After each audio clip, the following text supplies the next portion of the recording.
All right, welcome back to Getting Sober, again. My name is Jay, and today we're gonna talk about staying sober for the whole month of October. Can you really stay sober for a whole month? Well, you're in luck because we have some motivation just for you. But first, don't forget to show your support by giving this video a thumbs up. And if you care about your sobriety as much as we do, then make sure that you're subscribed to this channel. All right, let's get started. Short and simple and to the point, it's that time of year. It's time for Sober October. Millions of people around the world are going to take the month off from alcohol and other vices and instead dedicate the month to health and wellness options instead.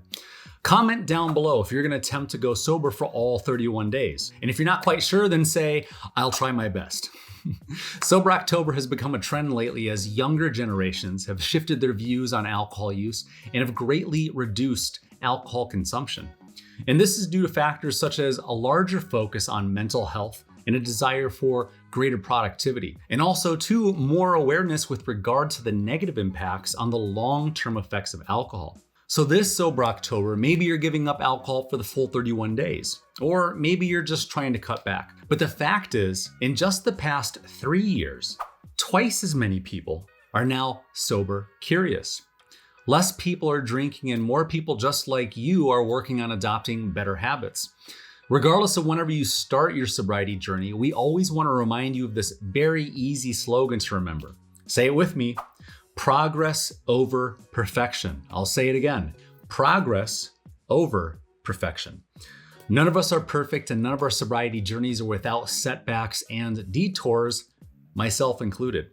That's why I named this channel Getting Sober, again. And also why at the end of this video, I'll give you some great video suggestions on what to watch next for those of you who maybe don't know how to get sober or maybe what to expect when you become newly sober. Because honestly, sobriety isn't easy. It's a lifestyle change. It's choosing to confront your problems head on instead of continuing to sound like a broken record and getting drunk and then letting another issue be tomorrow me's problem. Does that sound familiar? When you say, I want to get sober, what you're really saying is, I want to find out what I'm really made of. I want to find out what my true potential is. The number one reason why people give up on sobriety is because they feel the guilt and the shame of not remaining perfect during their sobriety journey. They think that, oh no, I had a drink, so my sobriety is over. I'm just going to give up. I hate myself. I can't do this. It's too hard. And now I'm stressed. And now all I want to do is drink. Stuck in a forever loop of negative mental self-chatter, and then what happens? Another month of binge drinking, and then another year goes by of daily binge drinking. It's called a sobriety journey for a reason. And you've heard me say it a million times, and I'm gonna say it a million more times, and that is, all journeys have unforeseen circumstances. They all have bumps in the road, setbacks, and detours. The flaw in our thinking is, when we think that we're just going to go from point A to point B without any problems, and then in fact, run into problems. What's really happening up here? We're setting ourselves up for disaster. We're setting ourselves up for disappointment. We're setting unrealistic expectations for our sobriety journey or any journey. The same lessons and principles that we talk about here on this channel with regard to sobriety also apply to your relationships, both personal and professional and romantic, and they also apply to your career, your self-confidence, your self-worth, to finding a better balance in your life, not just with alcohol, but also too with anything else that you may feel that your life is out of balance with. This could be diet, this could be exercise, this could be junk food, sweets, caffeine, nicotine, gambling, porn, politics, social media, you name it. To put it bluntly, at the end of the day, we just want to stop feeling like a piece of shit, again. And when we apply practical wisdom, like from the book Atomic Habits by James Clear, by the way, I'll put a link in the video description down below if you want to buy that book on Amazon. In the book, it says that all we have to do is be 1% better today than we were yesterday. Doesn't that already make you feel better? It doesn't mean that if we start going to the gym that by the end of the day, we have to have rock hard abs. That would be what we call unrealistic expectations. But maybe if yesterday you did no sit-ups and today you managed to do 5, that's measurably better than what you accomplished yesterday. If yesterday you walked around the block 1 time, maybe walk around the block 1.5 times today. If you're still drinking and yesterday you had 10 drinks, then I'm sure that you can cut that number down to 9 drinks today. These are all very small and measurable and realistic goals that we can accomplish today. And if these sound like realistic goals to you, then comment down below and say, these are very realistic goals. Eat a little bit healthier today than you did yesterday. Tomorrow morning, leave the house a little bit earlier for work than you did this morning. Drink a little bit more water, say your prayers, eat your vitamins, work on your better habits. Using the formula of being just 1% better each day times 365 days, that comes out to a measurable equation of 36.5, or let's call it 37%. After just 1 year from now, you will be 37% better of a person than you are now. And by that mark, in just 3 years, you can be a completely different person. A new and upgraded version of you. One that's not only loved and respected more by their friends and family and coworkers, but also too, you'll be transforming into a person that you actually care about. Isn't that the reason why you wanted to get sober in the first place? Because you didn't like who you were. You didn't like who you were becoming. You didn't like who you were surrounding yourself with. You didn't like how you were waking up and how you felt during the day. You didn't like who you were when you laid your head down at night. And if I had to guess, you were probably excited to pass out and be unconscious so that you didn't have to face being you anymore, at least not for a few hours. One of the main goals of sobriety is, feel free to write this one down, is to become somebody who you actually want to hang out with. Think about that for a second.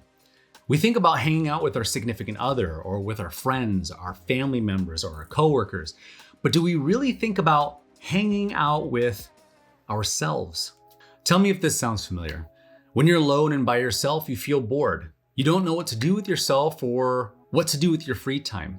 That's because some people genuinely have no idea what to do with themselves unless they're at work or if they're hanging out with their friends, looking for some sort of distraction. But I'd like to challenge you to understand that you are meant for more than that. You were meant to discover, explore, and experiment. We were meant to expand our consciousness, create, invent, and to inspire others. The fact that you're alive against all odds is a miracle.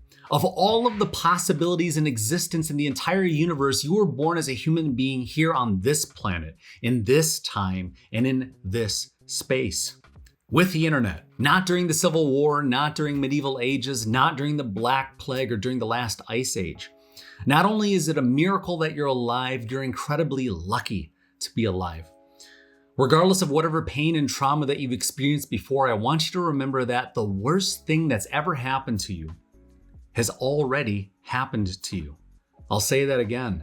The worst thing that's ever happened to you has already happened to you. And if the worst thing that's ever happened to you is the last bad thing that ever happens to you, wouldn't you say that you're extremely fortunate?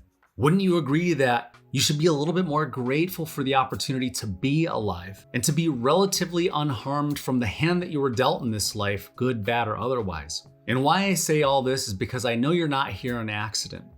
In one way or another, you're looking for motivation and inspiration to either stay on your sobriety journey or to get the courage to start your sobriety journey. But I think deep down, it's more than that. You just want to be a better person. Am I right? It's not just about sobriety. It's about our physical health. It's about our mental health. It's about the quality of our sleep at night.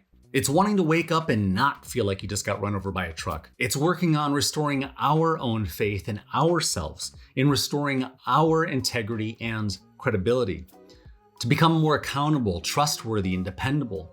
To know that you are on your own team for once. And maybe sobriety for you won't be long-term, but don't you think that your body deserves it? Take the attitude that sobriety owes you nothing, but you owe yourself sobriety. Alcohol sales in the United States sharply inclined towards the end of October, with the major drinking holidays coming up being Halloween, Thanksgiving Eve, Thanksgiving Day, Christmas Eve, Christmas Day, and New Year's Eve. We know that the alcohol industry is going to profit handsomely in the next 90 days of the year, so let me ask you a question. How much more of your hard-earned money is going to end up in the hands of the alcohol industry? How much more of your hard-earned money over the next 90 days is going to wind up down the drain? Stop and think right now, not only how much money you would save over the next 30 days by staying sober for all of October, but how much money you would save by not drinking at all for the next 90 days. After all, Christmas is right around the corner. Is your future self going to want to have more or less money? Better or worse health? More or less integrity? What about more or less self-respect? Sober October can simply be a break from whatever rut that you feel like your life is in currently, because we know that everything is temporary, including life. And that when we reach our goals, no matter how big or how small, we can lay our heads down at night feeling a sense of accomplishment. Another goal of sobriety is knowing that your current self is on the same team as your future self and no longer cheating on your future self with your past self. Remember what we said earlier? Progress over perfection. And speaking of progress, I want to invite you to mark your progress here in the comment section every day during the month of Sober October. The invitation is simple. I want you to comment on this video every day that you wake up sober. That way, the whole comment section will be full of people who are on the exact same journey. We can all practice being supportive. We can practice positivity, and we can practice our sobriety. And practice moving forward, being just 1% better each day, and knowing that there's others out there just like you who are also laying their heads down at night, earning their sleep. So take this opportunity right now to set a reminder in your phone when you wake up to comment on this video every morning in the month of October. Go ahead, pause the video. And speaking of videos, we told you earlier that we had some great video recommendations for those of you out there in early sobriety. So I'll put the link on the screen and also a link in the video description down below. Why? Because I love you, that's why. So first, you may want to make yourself aware of these 50 scary facts about alcohol use. This is a very recent episode and a very good one. After that, you might be wondering, well, what are 50 signs that I might be drinking too much? Then, once you realize that you are in fact drinking too much, other than the fact that you're here on YouTube watching a video about sobriety, it might be time to figure out 10 proven ways on how to prepare for your sobriety journey. But then you're probably gonna need to beware of these 10 things in early sobriety. And of course, we have plenty more videos like what happens if you find yourself relapsing, or as we like to call it, a sobriety detour, right? Sound good? So we've been making videos here for almost 5 years now. We have pretty much all of the bases covered. We have so many videos that you could watch one of our numbered videos every morning and make it to 6 months of sobriety. And guess what? They're all absolutely free. Sound like a plan? Good. Now, if you're feeling more confident, then don't forget to leave this video a thumbs up, and I look forward to reading all of your comments from all of you who are participating in Sober October. And yes, if you're just seeing this video a week into October, you can start then too. So let me ask you a question. Are you gonna be sober one day, or are you gonna be one day sober? And with that, I wanna wish you good luck on your self-improvement journey, and I will see you in the next video. If you wanna see another one of our videos, click here.